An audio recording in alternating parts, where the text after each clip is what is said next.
Welcome to Surviving Roots, the podcast where we navigate the messy, beautiful work of healing and growth. I'm your host, Cari Fund, and this is your space to breathe, reflect, and find strength. Whether you're breaking free from old patterns, healing from loss, or rebuilding your story one small step at a time, you're in the right place. So take a deep breath, give yourself this time, and let's uncover the tools to move forward with courage. This podcast is for you. Today's guest is someone who embodies that mission on a soul-deep level. Anick Vorbe was born and raised in Haiti and has called Miami home for over 2 decades. She's a multi-talented artist rooted in the worlds of fashion and interior design.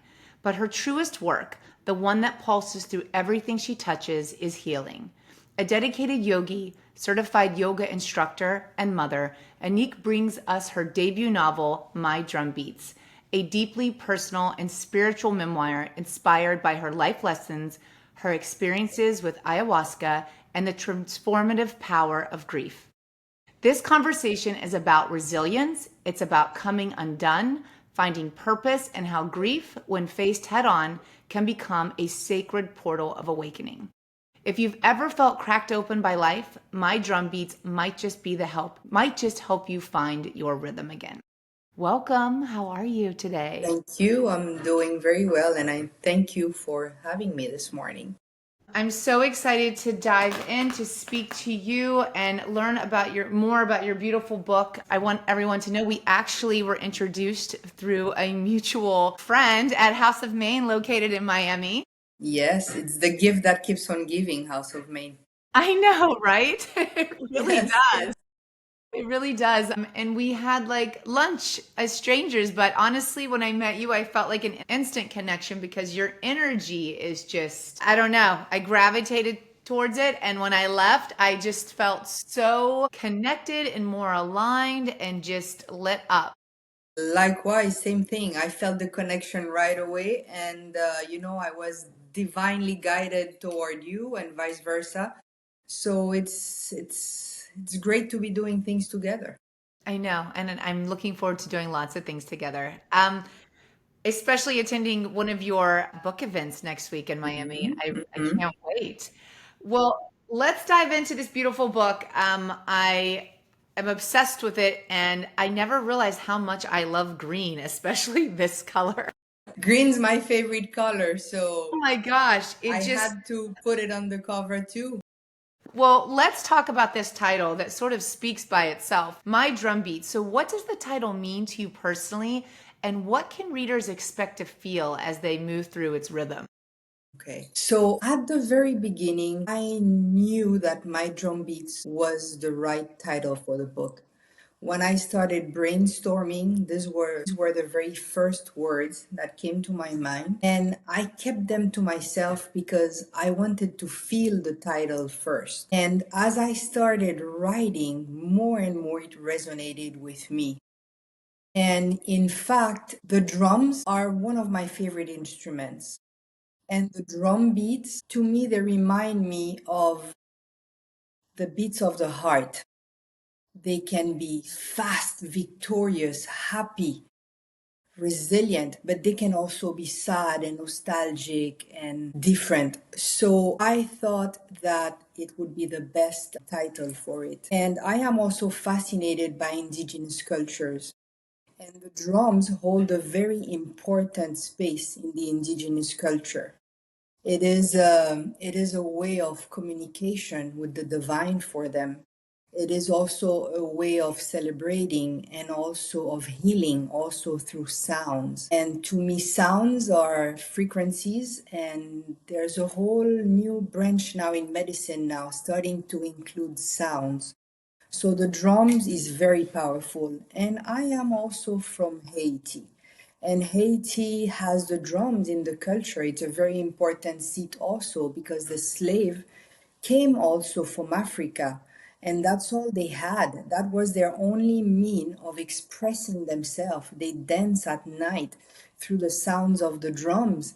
And that was their way of expressing their happiness or their sorrow or whatever they had to express. And before the slaves arrived also in Haiti, we had the Taino Native American Indians who were also there on the islands, also celebrating the beauty of the drums. And on my father's side, on the lineage of the ancestry, we have Middle Eastern also.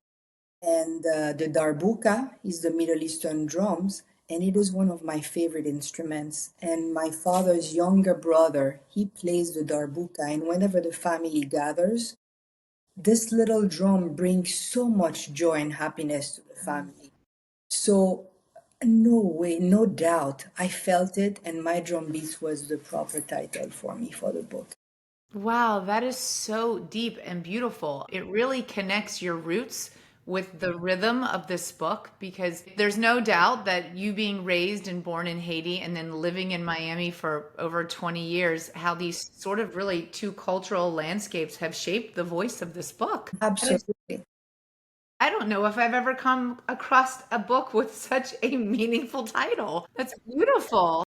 Yes, and you know what, in the indigenous cultures, when you see a drum, because they make it from really from scratch, they're handmade, and they use the skin of a dead animal. So not only this animal has fed the community, so making a drum now with the skin is another way to honor the animal also. And through the sounds that will resonate through the world, you know, it's a way of expressing themselves. Yeah. So Well, my drum beats it is. that's beautiful. I think maybe the first question I really want listeners may want to know is why a book? Why now? What inspired you to start this writing journey in your life? Okay, why now? In 2017, my family had a very tragic, unexpected loss. My younger brother passed and he died in his sleep, so that was very unexpected. Really, grief and pain have been the inspiration behind this book.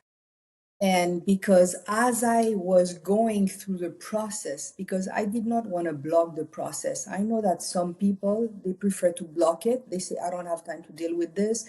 I'm diving into my work, I'm diving into what I have to do.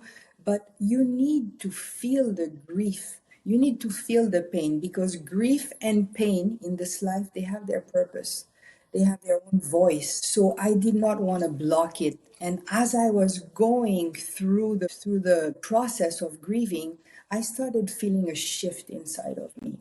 I started finding myself wanting to do different things, seeing different people, going to different places. And clearly, I felt like a mutation, a metamorphosis happening inside of me. And I was learning so many lessons.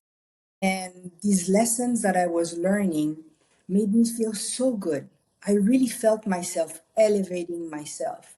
So everything that I had learned, I could not keep for myself. I wanted to share with other people. And to me, the hand that receives has to be the hand that gives also. So the book to me was the best way for me to spread the words and the messages out. At the beginning, when the seed got planted, I kept brushing it aside because I was like, oh my God, this is so real. How am I going to start? I don't know. So I kept pushing it aside. And at some point, I got a message that I had to do the book. And it kept also knocking and knocking at my door until I could no longer ignore it. So I sat down, I disciplined myself. It was a 3-year process, and now it is a reality. And I think the world now is ready for more authentic conversation. I agree. There's a movement. I'm clearly feeling a movement around. You have a movement, tech, AI, fast, going so fast, and that's uncontrollable. But also, you have a movement of an awakening of people finding out, and it's two parallel lines, walking along each other. So, and also, I feel, at least around me, I have people who value quality over quantity. So we're ready for authenticity. Even if it means narrowing down your circle, Mhm. I think we're ready for this. I think so too. I know so many people, including myself, that can relate to what you're saying. I don't know if it's just I've been moving into this softer, vulnerable era that I just want to be aligned and connected to just like myself and everything outside of myself. It's I feel the shift. I do. And I love everything that you're saying because grief has sort of, I guess you could say from what you're saying, you're a portal. And sometimes grief is often seen as this ending, but in your book it really feels like the beginning. And it seems that your writing has allowed you to discover yourself in a depth that you didn't know before. Absolutely. You see, we need these binaries in life. Just like you have spring and winter, day and night, life and death. Well, you need the grief and the pain in order to appreciate something else, also the opposite, and in order to grow. Grief and pain are tremendous teachers in this life when you decide to go through it. Because to me, the only way to heal the pain is to feel the pain. Yes. What is that? You have to feel it to deal with it so you can heal it. Yes, but you know, I feel that here in the West, we are so heavily medicated.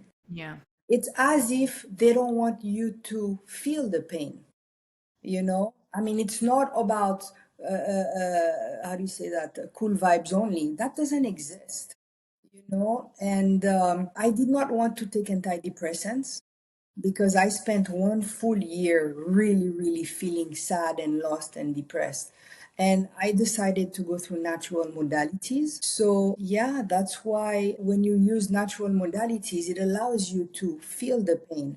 Whereas antidepressant, I'm not imposing anything on anyone, I'm just proposing, you know, because to me, I feel that antidepressants, they just numbs you. And I think it's just an artificial type of healing, you know, because it's like putting on a band-aid on a wound that's not even cleaned. And to me, do they really go deep down in the root of the trauma? I don't think so. They may give you energy to get out of bed or to go to that event or to do your things, but there is still some repressed emotion in there that I think they don't heal. Yeah, I agree. It's like you're reading my mind because I'm thinking of ayahuasca and the awakening right now. You referenced ayahuasca, your own ayahuasca experiences as inspiration for this book. What role did plant medicine play in your healing journey, and how did it influence your writing? Wow. You know what? It's clearly around us that psychedelic now has a new seat at the table. More and more, you have people talking about a mushroom-assisted therapy or ayahuasca or bufo. It's more and more you hear this conversation, and they're no longer hush hush. People want to talk about them. So I tried a few natural modalities, but my ace of spade, the one that has brought me more clarity and mind-blowing transformation was the ayahuasca. So I don't know if everyone is aware what the ayahuasca is. It's an indigenous brew and it's a combination of two plants, which is a vine and a shrub. And one of them has dimethyltryptamine, it's DMT, that has a psychedelic and psychoactive hallucinogenic characteristic. And when you take the plant, it goes deep and penetrates into every cell of your body, and it will go find the deeply rooted trauma that you may not even know exists and that you may not even know that it carries you. So ayahuasca is a teacher plant. It's a spirit, it's a plant of guidance and it purges you, purges the trauma. And you know what? The reason that you think you are taking it may not be the reason Yeah. that you are taking it. I'm so fascinated by it. Did you went to Costa Rica? Yes, I went to Costa Rica to a center called Rhythmia Life Enhancement Center. And the reason why I decided to go there is because of the safety factor. Because the demand now is so big for ayahuasca and plant medicine that it comes also with a downside, which is charlatans. There's many people coming saying, oh yeah, I'm a shaman now, I'm this and that. After just 1 year, 2 years, they decide that they are a shaman. But over there at Rhythmia, they hand select the shaman, and some of them has the title called Taita. Taita is an extremely revered, it's an extremely important title that shows the lineage of the person administering you the plant. Some of these shaman has their own farm. They cultivate a relationship with the spirit of the plant.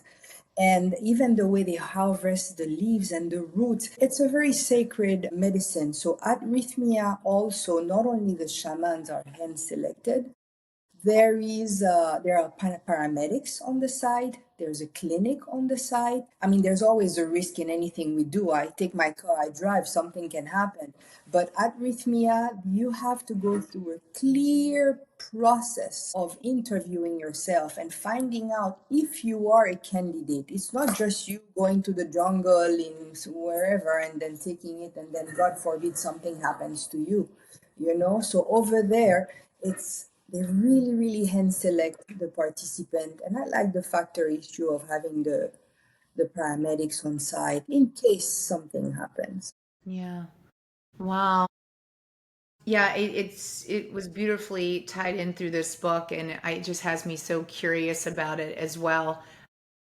And you're a mom. So how has being a mom transformed your idea of healing and identity and purpose?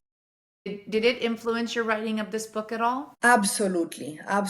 Now the book is dedicated, if you see it at the beginning, to my son because I wanted him to know his mother on a deeper level.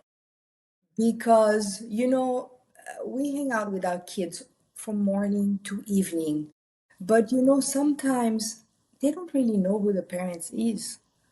Who they immediately associate you as the shield, the umbrella, and there's an order with the hierarchy. But they don't know that parents were children too, and they don't know what you've endured. So I wanted him to have a deeper knowledge about who his mother is. Has he read the book? He is. He definitely read the chapter to him. And he's in the process. You know those kids. Yeah. They're not big avid readers anymore, but I Yeah. see him. I see him reading it. Oh, that is so beautiful. And it's like just, it's part of your legacy now. It's just such, Yes, yes. it's a beautiful gift for And you yourself. know, and you know, I talk also about motherhood in the book, and it's a way also to reroute mothers because being a mother is probably the biggest job in this world. I mean, bringing a human into this world is a major task. It's tremendous responsibilities. So yeah, I'm talking to these mothers also out there and trying to see if they can plus the minuses, or it's never too late to do Yeah. the right things. So, who would you say, how would you summarize this book in a couple sentences? And who is this book for? Who is this book for? And can you just give us a summary in a couple sentences of your book for those This listening? book is definitely for the global community. This book is for those who are in pain, who can talk about it or who cannot talk about it, because not everyone can talk about their pain. This book is for, when I say the global community, because I think people need to be just a little bit more conscious about people next to you, because sometimes someone is next to you and you don't know what the person is harboring. So it's to being more, it's my own form of activism toward the collective consciousness. So it's really for the global community. Love that. That's beautiful. And before even becoming a writer, I mean, you're an artist. I mean, with fashion and interior design, how did those creative practices prepare or influence you to write such a vulnerable and spiritual memoir? Art is a form of expression also. So many artists express their who they are through their medium, whether painting, whether writing, whether decorating. So yeah, it's all about authenticity and showing who you are. So the book is just another form of expression. I feel like that you were able to go so deep with this book because of so many things that make you you, not only the experience of grief, but coming from an artist background, and then you're also a certified yoga instructor. So you are deeply devoted to mindfulness and your spiritual practices. What kind of advice do you have for somebody listening who is grieving right now or dealing with pain? What's the first couple of steps besides buying and reading your book? Like what how do you cope with grief? Because I think grief is, it comes and goes, but Mhm. what are some of your practices when you're getting a visit from grief that you could share? As humans, when we are in pain or we suffer a loss, a trauma, the first thing that we ask ourselves is, why is this happening to me? But when you look at it over time, I think the right question that should be asked is, what is this here to teach me? So sometimes when you are called through pain, sometimes it's time to change things. Sometimes it's time to let go of stuff and to reassess things in your life. So by doing this, you need to feel the pain. Do not avoid it. Do not block it, because the process of healing can be long, lengthy, and ugly, but it is so worth it. It is so worth it. So the first advice is to feel the pain and ask yourself the question. And you don't have to buy the book. You don't have to do an ayahuasca session. Someone tells you, have you watched this documentary? Watch it. It may be helpful. Someone recommends you to talk to someone. Go talk to someone. You don't have to go to extremes to start. You can start with baby steps. Yeah, I love that you say that. It's honestly, I have found, and I really truly believe this, that the smallest shifts just create the biggest impact. It's just consistency, showing up for yourself and your healing every day, even if it's just the smallest 10 minutes. Yeah, yeah. It really is. But you have to want it too, and because nobody's going to do the work for you. You have to help yourself and you have to want it first in order to receive it. Yeah.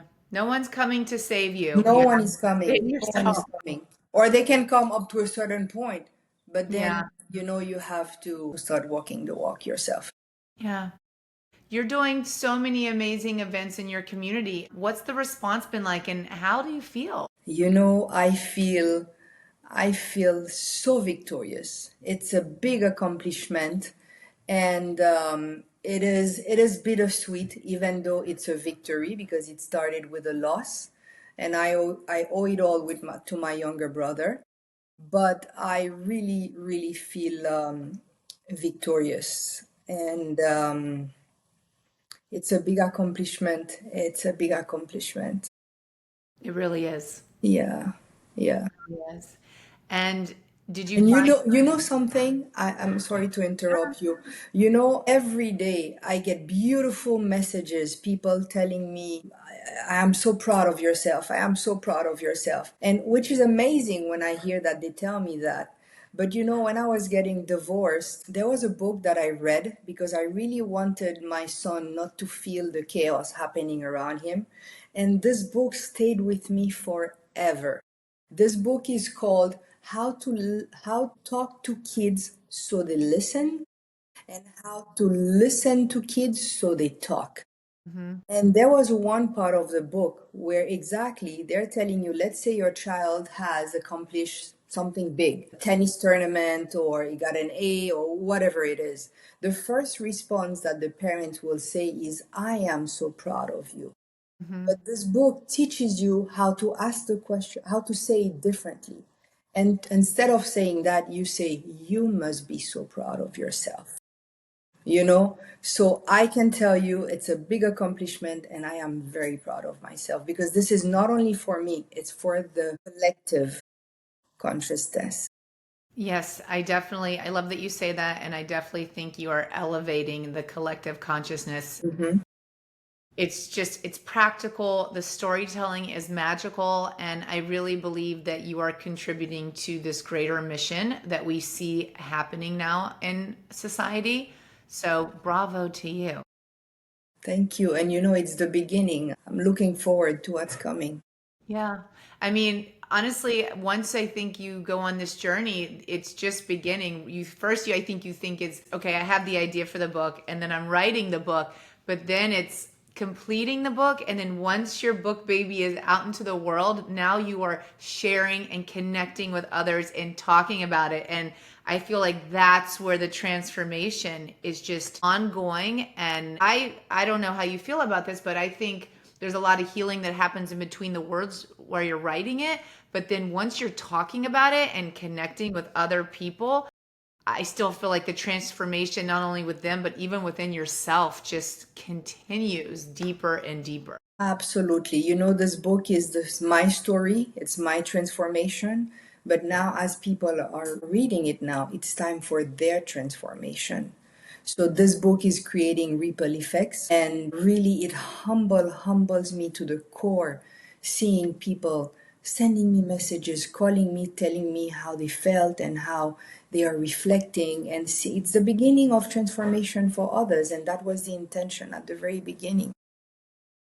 Do you have a favorite part of the book? Yes, I do, and it's the end. It's the last chapter. It's the horizon where I'm telling people that my perspective of so many things have changed. My perspective of love, of age, of abundance, everything has changed, and they can no longer look for the previous version of Anick because she doesn't exist anymore. Yeah, that's beautiful. And what is your family? How's your family received the book? Oh, my family is rejoicing. My family, we have different generations. So I have 15-year-olds in my family reading the book and learning and getting excited because the earlier you know, the more you can eliminate collateral damages, you know.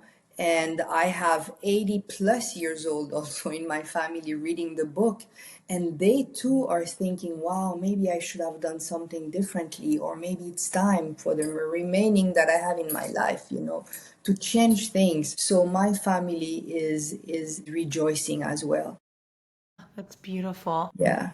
And so, what's next? What's next? As you said, once you take this path, you can never go back. You can never go back. So I listen to my inner voice. The book now is a reality. It's like I took a dice and then I threw it out into the universe. So I believe that new windows are opening, new doors are opening, new teachers, new relationships, and I trust and I surrender to what's coming. Look, you are my very first podcast, I'm so honored. yeah, I'm honored too. So, I'm grateful for what's coming, even though I don't know what's coming. It's just alignment, and I trust that good things can come out of this.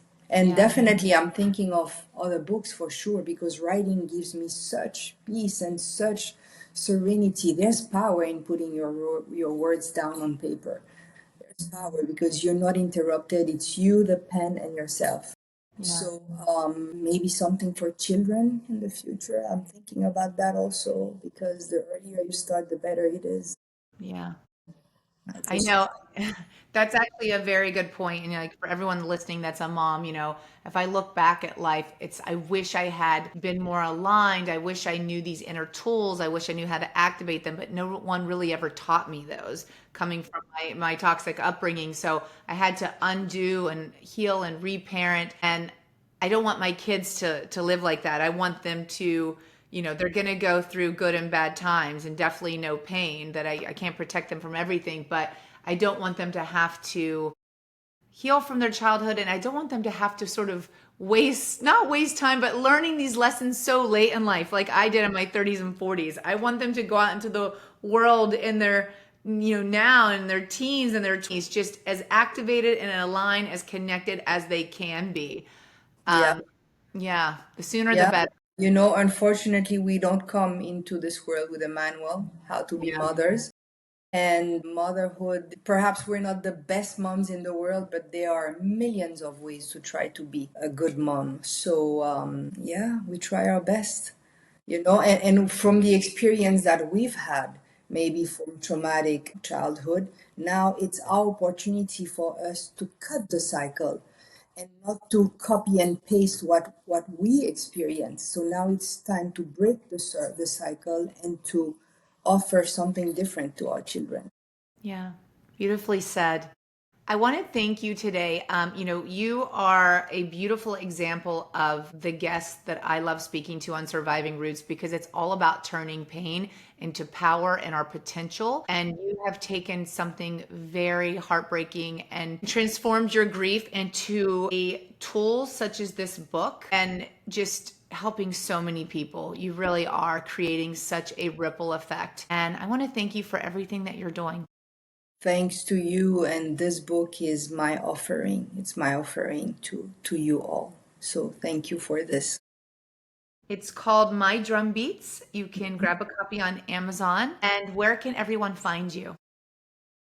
You know what? They can follow my social media. I'm on Instagram at Anick Vorbe. They can shoot me a DM, and I am looking forward to be helpful to anyone who may need me. So, yeah. Thank you, Anick, so much for being here today.